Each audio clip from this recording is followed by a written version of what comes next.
So I was born here in Manhattan. I was born in the Roosevelt Hospital, and I was raised on the Upper West Side for 11 years.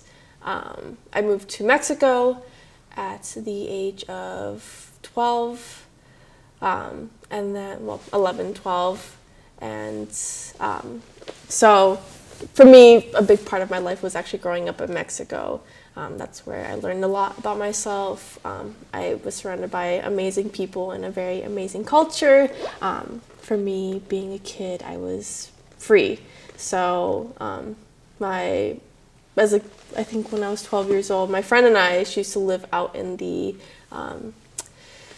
campo, which is like the desert part of the town that I lived in. And I remember we used to walk through this like little fields. So one thing that I remember as a kid was the fact that we would walk and they had 3 goats.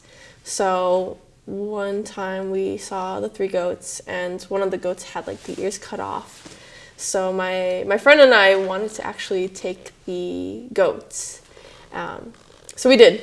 We took the goat that had like ears cut off because we thought that the goat was being abused. So we took the goats, and then I think it was like 30 minutes later, as soon as we got there, my friend's mom was like, "Why do you have a goat with us? Like, here. Why do you have a goat here?" So we put the goat into her backyard, and then my friend's mother's friend picked us up from a truck. So I remember driving in the truck and seeing the goat that we had taken end up being on she had like these railroads by her house. So the goat was on the railroad tracks. So I think it was 2 weeks past. We don't know what happened to the goat. Probably got attacked by wild dogs. Who knows? Probably ended up being with someone else. So there was at the time when we stole the one goat, there was a pregnant goat. So my friend and I actually thought about going back and getting the pregnant goat, which we did. So we went to go get the pregnant goat, and then we started walking, and then this guy started following us. So we ended up splitting. So she ended up taking the goat with her, and what happened was he ended up following us back to her house, and then he found the rope that was actually around the other other goat's neck. So we got caught stealing goats. And the woman who actually owned the goats threatened to take us to jail. We were only 12. I didn't want to tell my mom.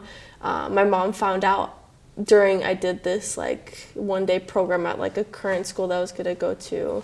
So my mom told me that like we had to owe the woman $80 like each. If not, we would have gone to jail. So that was a big part of, yeah. So, during that time, my friend and I used to like break into farms and let all the animals out. We used to walk like barefoot.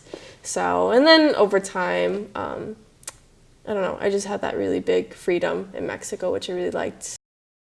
So the reason why I came back to New York was because when I got kicked out of college, and I was in Mexico, my dad was like, "Oh, well, come back to New York. I'll help you out." So when I did come back to New York, I had a place to stay, but I only had like $300 to live off. I had no job. My father wasn't going to help me with like food or like necessities or transportation, so I had to like kind of find a job. The reason why so it was just kind of like random. It all happened. And then what I really want to do here is I work at the tattoo studio, and even though I'm like reception, like I do want to do tattoos because it's been something that I've wanted for such a kid. I've grown up around it too, and it's just, for me, it's fascinating. So I want to do tattooing, and I still want to continue to do tattooing and growing into that. But I think later on in the future, I will probably leave New York and find another spot eventually, because coming back to New York is like coming back to like, oh, this is where I was like raised as a kid from like born to like 11. So it's like, it's not the same. It's definitely not the same.